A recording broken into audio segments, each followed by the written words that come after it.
Start. Patient, patient press করলাম। New patient, new পেশেন্টে গিয়ে আপনি ধরুন একটা নাম দিলাম, আমি পুরো নামটা দিয়ে দিলেন, বয়েস এবং মেল ফিমেল সব দিয়ে দিলেন। কি ধরনের স্টাডি আছে, অ্যাবডোমেন, ওবি, ওবি যদি হয় ওবি, এখানে এলএমপি পুট করবেন। হ্যাঁ, এলএমপি কত হবে সেটা পুট করে আপনি রেজিস্টার করে দিলেন, রেজিস্টার।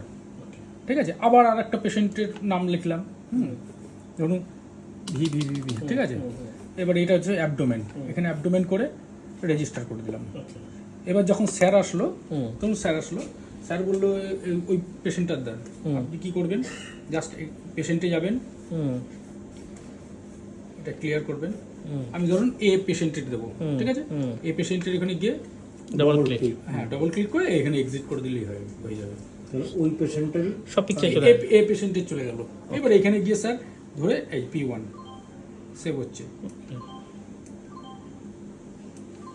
ওকে, ঠিক আছে। ওকে, আবার ধরুন বি পেশেন্টে যাব, আবার এখানে যাব, যেহেতু এটা সেভ করা হয়ে গেছে আমি যাব, শুধু এটা ক্লিয়ার করবেন।